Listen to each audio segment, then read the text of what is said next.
Good morning, everybody. As you can hear and probably tell, today we are on the river.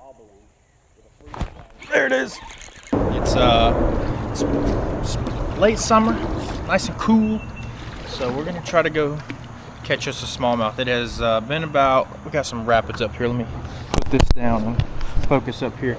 It has been about a year and a half since I have caught a smallmouth. So the goal for today is to catch a smallmouth. I don't care how big it is or how small it is. I just want a smallmouth. I'm gonna try to catch him on top. Hopefully can catch him on top.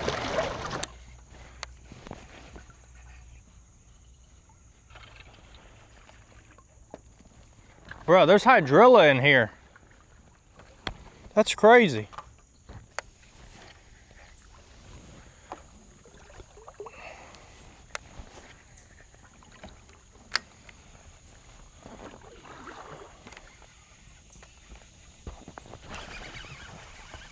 Got one. Good one too.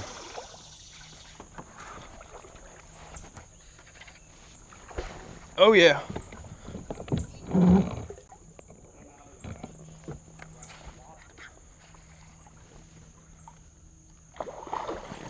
Come on.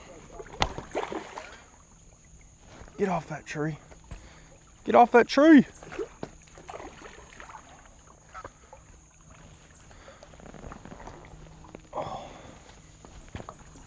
Come on. Oh. Dude, that is a chunk. Green head. First fish of the day is on a little baby glide. Check him out. That's a pretty fish. Healthy.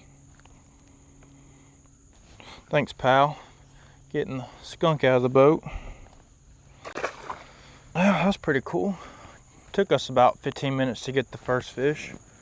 You can see right here you got this little pile up of clumps and water's down a little bit, and I guess that little guy was sitting up under this these root balls down here at the bottom. So that was pretty cool.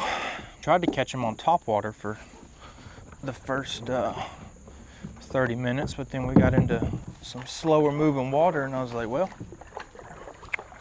anybody who knows me knows I'm gonna throw some sort of glide at him at some point. So first one is on that little 6-inch judo. This is the sinking one. Just a little baby glide. We're throwing it in bone because the water's got a little bit of a tinge to it.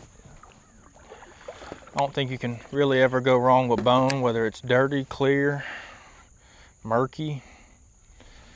It's kind of one of the pound for pound best colors. Might be it for the day if I keep throwing it on the rocks and beating it up like that. This is where old big small jaw should be. Breathing up that cold oxygenated water coming down the bottom, ready for a jackhammer baby jack to come through there, wobbling with a freeze. There it is. I think it's a smallmouth. Yes, we've done it. We have done it. It's like a smallmouth, only smaller. I don't care. You touch brown? I've touched brown. Let's freaking go. Literally was just saying too, like, this is where a big but I'll take it. A small one, I'll take it. We finally did it, boys and girls. We finally caught a brown jaw, bronze back, brown fin tuna, whatever you call it. We got one. Tell us what just happened, old son. We got it. Absolute monster. Spin around over here and see. Look at that. God. Look at that color, man. Whew, finally got it. I'm actually taking a full picture with this thing. Yeah. Oh, no, it's gone. Dang it.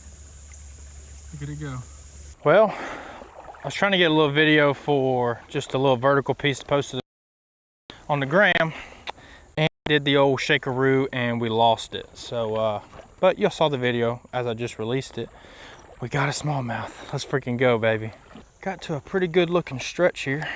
Decided to slow down and go to the old Texas rig with like a little bodega crawl and just a 3/16 ounce weight. So I'm just throwing it in this little eddy right here, letting it float and tick the bottom until I feel a big tick.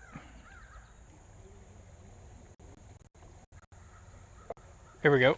Oh, missed it. Might have just been another rock, but it had a different cadence to it that time. Let's go back through there one more time.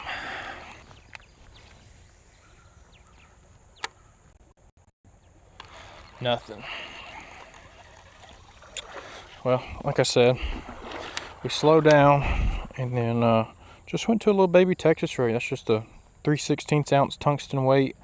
This is a 6-cent bodega crawl. It's just like a little baby crawfish bait imitation. I got a 1/0 hook on it, just a 1/0 extra wide gap. I think it's actually the stout hook from them as well. And then this is in a color called Nirvana. It's just black and blue with green pumpkin on bottom. And all I'm doing is I'm just throwing it, you know, at the top of these rapids or in this current. Keeping a good steady bow in your line. Don't let the current get your line to where you're not in contact with that bait. And then just hop it and let it float through these this moving water. Usually there's at least something sitting in there. And we got our first smallmouth, so that was pretty cool.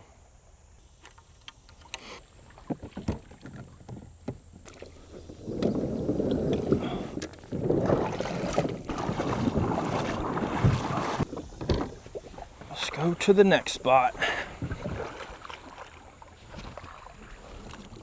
I can't help myself but realize that this bank right here on this side is what's shaded the most and a little bit deeper bank. So I'm gonna pick this bank over the bank to my right just because of highest percentage stuff. Smallmouth usually like moving water and they like to be in that constant flow and stuff, but every now and again want to get out here where there could be a giant largemouth up here under this these overhangs, just like that first fish we caught.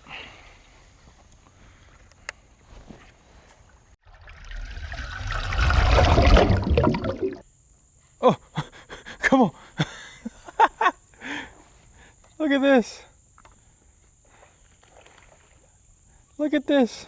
I don't know if y'all can see that, but I got about 5 bluegill on my one glide bait. That's pretty cool. Want to hit the rope swing? I mean, they got it laid out for us and all. They got a ladder going up the tree? Ladder, fresh wood, fresh 2x4s. Nowadays, that's a pretty expensive rope swing.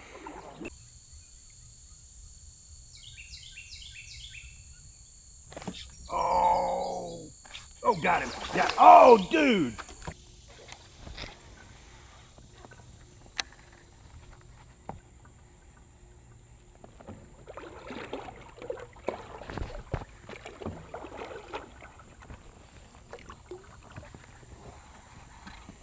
Oh my God.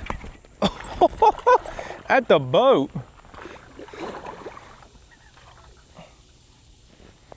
Come here. Let's drop the anchor real quick.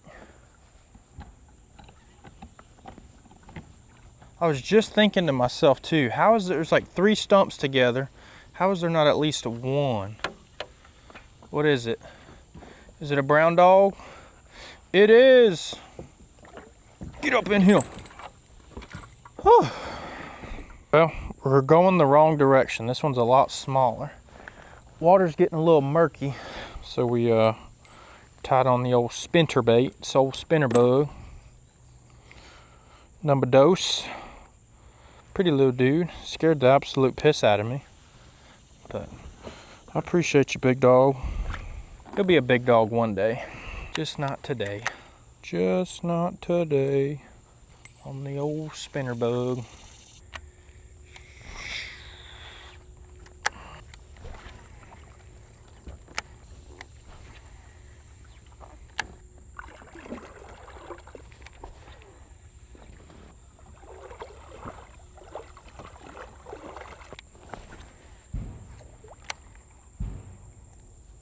There we go. Get off there. Oh. Picked my paddle up to paddle and it hit it as soon as I was doing it, and I just got out of position. Couldn't catch up with him. Is a little guy anyways. You ever cast so good you impress yourself? No, because I usually expect it, so. Boy said no, because I usually expect it. That's what's up.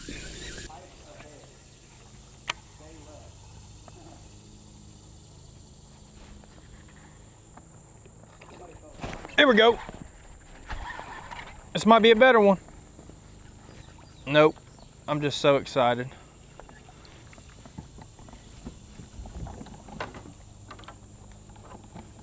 Hit it like 3 times too.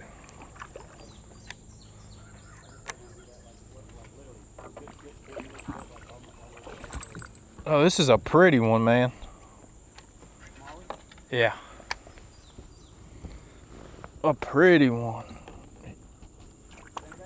Yeah. Look how that dude is lit up. It's a smallmouth. I don't care today if it's big, small, micro, but we tied on a that spinnerbait again. Water got a little murky here, as you can see. So there's only kind of a limited amount of baits you can throw with the flow that we have just for highest percentage. We got 9 miles today.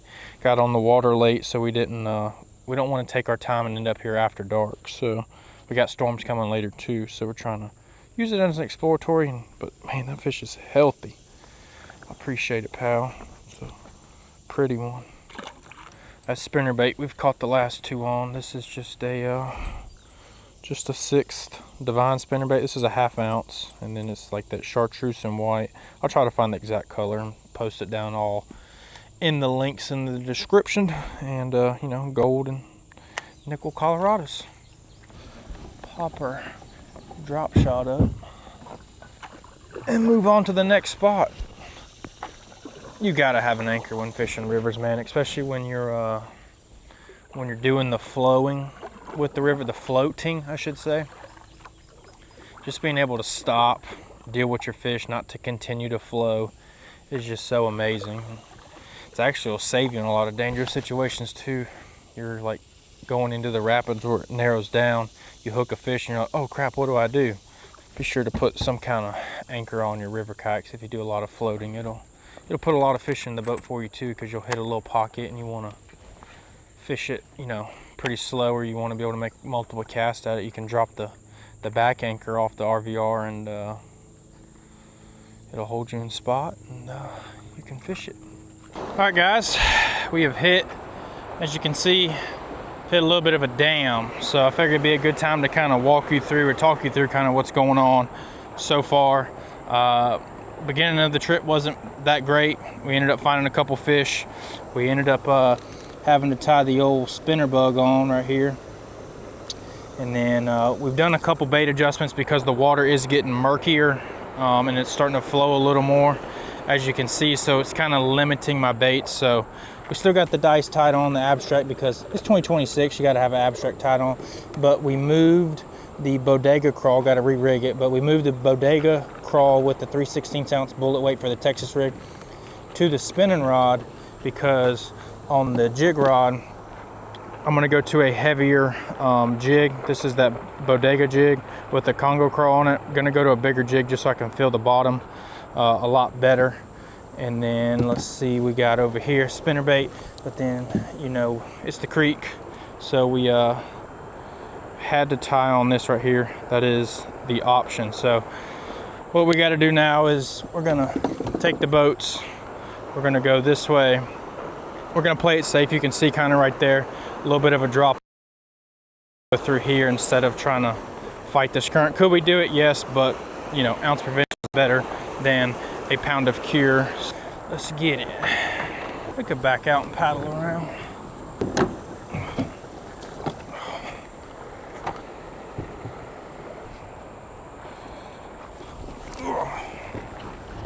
Ooh.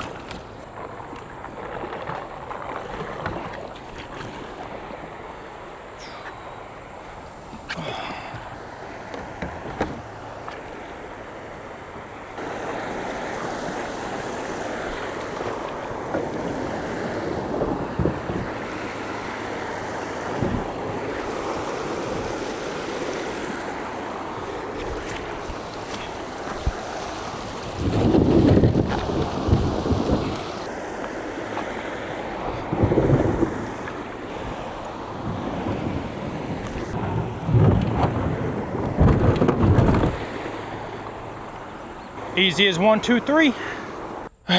Well, guys, river trip kind of took a turn for the worst. River started to get real muddy.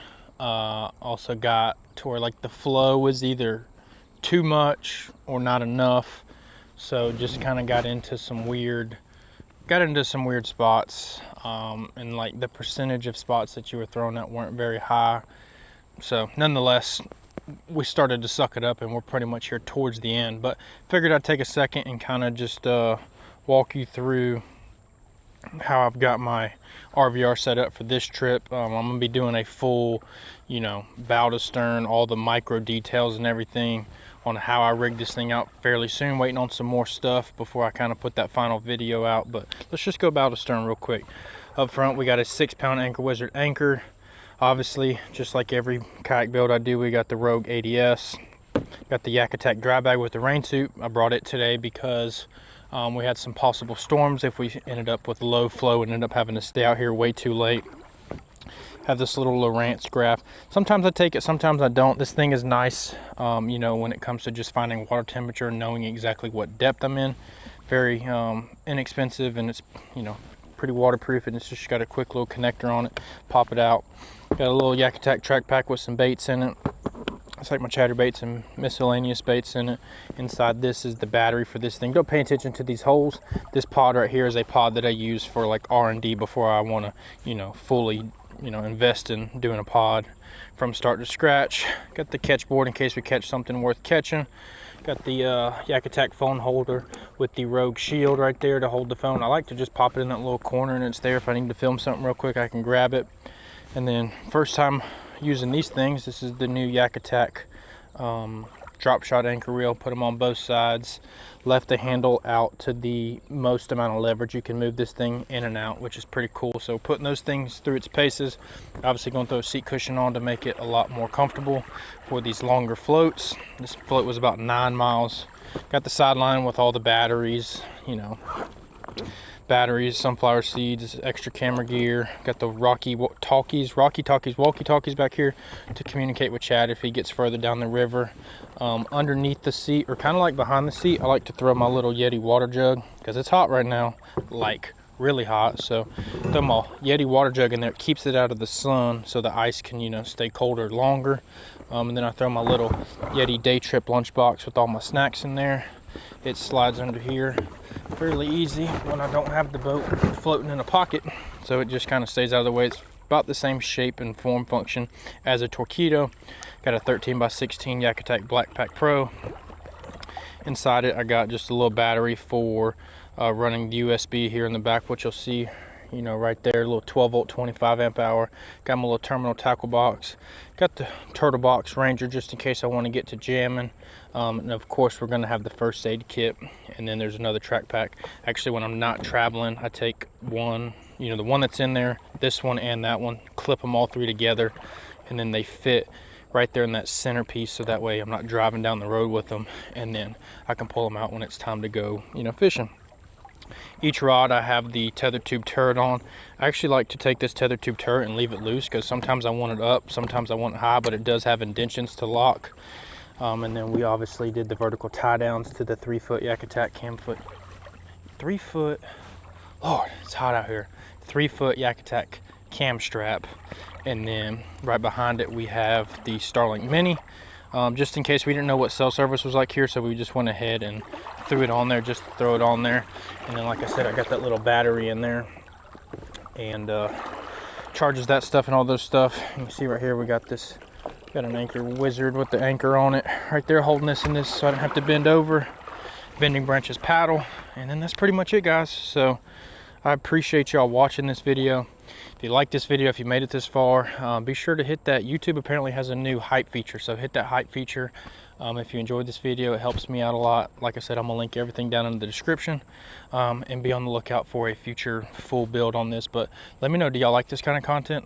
This is actually like my favorite type of fishing to do. I don't know what happened right there. Camera kind of glitched out, so we're back. But yeah, this is pretty much the build right here. Drop any comments you have about this thing, how I did something or why, and I'll be sure to answer it. And you know, we got the wizard foot steering and all that for the Torpedo, to where if we're, you know, motoring upstream instead of just floating it, mounting all that's back there. But that's pretty much gonna do it, guys, unless I run into something, you know, in this last half mile. I don't think I am, because I can pretty much see the last half mile. It's not looking good. It was fun though. We got a smallmouth. That was the main goal of this trip. I even said I don't care how small or how big, I just want to catch a smallmouth. We got a smallmouth, so mission success. And yeah, we'll see y'all in the next one.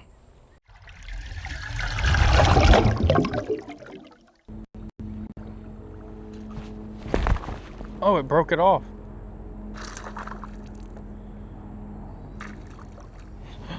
What the heck?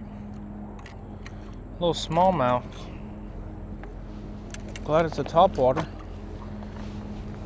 I guess when you throw it into a tree every so often, you might want to retie.